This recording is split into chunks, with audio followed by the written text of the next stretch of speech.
to Collingwood Media's newest show for season 2015. It's the VFL show From Lulie Street.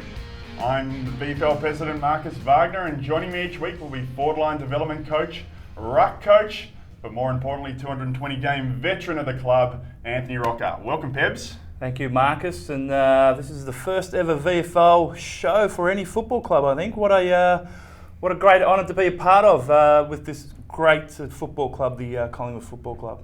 Very good, Pebs. And the man in the middle, the man with the beard, the rehab beard. We don't like him having the rehab beard, but he's got it anyway, is Brent Macaffer. Welcome, Caff. Thanks, Wags. Thanks for having me, mate. Just for those that aren't aware, Lulie Street also runs alongside the home venue for the VFL Magpies down at Victoria Park. Very good history lesson there by the Caff. Unfortunately, we're kicking the show off after a loss at the weekend to North Ballarat. Caff, how did you see the game? Yeah, it wasn't too bad, mate. It was a bit disappointing towards the end, but it was a scrappy affair down there at Ballarat. Obviously very cold conditions for the boys. We fielded 15 AFL listed players against the standalone side. For those who didn't know, we played the Roosters 2 weeks ago in our last practice match down here for the year. But in this game, we got away and kicked 3 goals, 7. We're only down by 15 points at the main break, so we were playing reasonably good footy. We ended up cutting the deficit to 11 points at the final change and looked like we're going to be in for a real show, might be able to overrun them, but unfortunately that wasn't the case, and a disappointing final term from the boys, not managing to kick a single score. Kicking into the wind made it quite difficult, and Ballarat in the end ran out 35-point winners, which is disappointing for the boys. As you said before, right at the start there, Caff, we played North Ballarat the week before in a practice match, and both sides really got to look at each other's game styles, and I just thought that North Ballarat really come prepared, and they performed really well. They were in our face for the whole day, and they didn't really give us any room, so well done to the opposition in that regard. We had a few players who played really well. I thought Jared Witts was outstanding in the ruck against Oren Stevenson, who also had a pretty good game, kicked a couple of goals himself, but Jared's work in the centre bounces was pretty good. Faz was also good, lively in our forward line, kicked a couple of goals there, was our multiple goal kicker as well. But other guys who performed pretty well through the game were Geordie DeGoey, Darcy Moore in the back line held us up pretty well. He's playing some really good football back there at the minute, holding up that back line. Brendan Abbott was good in our forward line, provided the contest for most of the day, and Jonathan Marsh in that back line as well helped out Darcy. Yeah, no worries. It looked a bit chilly down there as well, Pebs. What was the weather like? It was cold. It was very cold. It's the first time we've experienced that cold this year so far, and it was very windy. It wasn't really blowing one end, it was blowing to the grandstand end, so neither side had an advantage, but I can tell you for certain, it was very cold. And after the game, Collingwood Media spoke to head coach Dale Tapping. Look, our effort was okay. Just disappointing last 15 minutes of the game, where three-quarter time, certainly the game was up for grabs. It was a real slog. Yeah, and when it did dry up a little bit at half time, we sort of spoke about the opportunities presented itself to just change angles a bit. And, when we did get an opportunity, we just weren't clean enough for the ball. Like, we just fumbled ground ball, and we just weren't clean enough in possessions. So on the back of some really strong pressure around the contest from them. So look, all in all, just couldn't really get any flow in what we did. Like, all the goals we got were really hard earned. Now, each week we will feature a member of the Army weighing in on the best of players. On Sunday, we found Mark Griffin in the outer. Pretty hard to pick me 1, 2s and 3s. Again, it's been pretty evenly spread right across the ground. I think young Darcy Moore's played a really good game. I think he's been pretty good in the back line there. He's been under a bit of pressure. There's been a lot of ball down there, and he's been backing himself, going really well. I think, again, Armstrong, 27's been good in contested situations and clearances and that sort of stuff.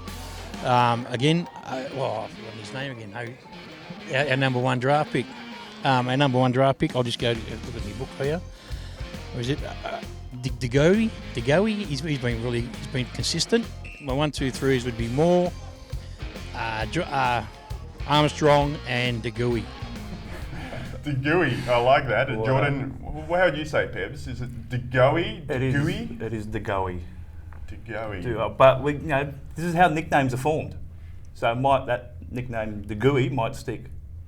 Very good. And what do you think of TA's performance on the weekend? Tony Armstrong's been very good over the past few weeks. Look, he's pushing himself in line for an AFL game shortly, but his form in the VFL has been really good. His leadership and his willingness to work out of that backline has been fantastic. Fantastic. Well, Collingwood media had the chance to speak to TA after the game, as well as Jordan Degooey. We're down here in Ballarat playing against the Roosters, so obviously the game was a bit up and down. We didn't really take our chances when we should have, and the Roosters got the end result. Yeah, it didn't go too bad.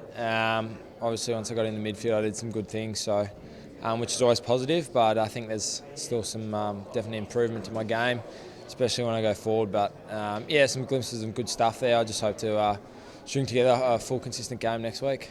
Thought Nathan Freeman was pretty good, which he was also good, and probably TA himself. I think he just created that run off the back line, which he needed, but it didn't really work out the way we wanted to, but I think his effort all day was really good. So today I was a high back, and generally I try to look to get the ball in my hands and run and carry, but again today it wasn't really conducive for that, so just had to try and bunker down and beat my man in the one-on-ones. I think today they just took opportunities better. I think we had a lot of forward half territory. I think we used the ball okay. We could have used it better, and I think that's where they got us. They used the ball a little bit better, and then when they had their chances, they converted. All right, and next week we've got the big game down at Windy Hill against Essendon. So both sides be searching for their first win of the year, and obviously a privilege to be able to play on this weekend. We know how special it is, so we encourage everyone to get down there, get down and support the boys. As I said, searching for their first win of the year, so should be a big game. Essendon coming off a 1-point loss to Sandringham last week, so get down there and support the boys in what should be a fantastic game. And also that game will be on Channel 7 live on the Sunday, so make sure if you can't get down there, you tune into Channel 7. Really looking forward to the game, Wags. It's another Anzac Day clash. Even though the senior side play on Saturday, it's an Anzac Day clash for the VFL. We played down at Windy Hill last year, and we had a good outcome there last year, and we're looking for the same this week. For the first, the new recruit Mason Cox, it would be his first Anzac Day clash, and we'll give him a little bit of information on what the Anzac spirit is all about. And we're really looking towards him to have a big impact in this game. And Big Mase, I heard he kicked the ball-busting goal at a critical moment in the game on the weekend. Yeah, look, there was one ruckman kicking to the other ruckman inside the forward line, and he got those big jukes up and took a fantastic mark. And in those conditions, kicked a really good goal when, at the time, a couple of senior AFL guys couldn't. Yeah, well, we've got this vision that we've dug up from our archive. So let's have a look at this. Speaking of ball-busting kicks. Look at that hair.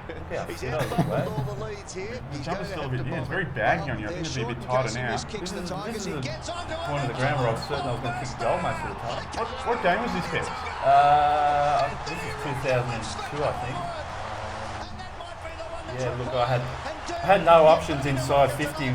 That's what I kept telling people, but You obviously looked to pass it off as well, didn't you? yeah, I had the opportunity, and there was a late torpedo that I got onto. So Well, I wasn't even looking at the shot of goal. I was just looking at your hair. Then it's just ridiculous. the But hair I had, yeah, well, or the gentlemen, colour. Yeah, colour and cut, everything. But gentlemen, I think we're definitely onto something here. Thanks for a great show.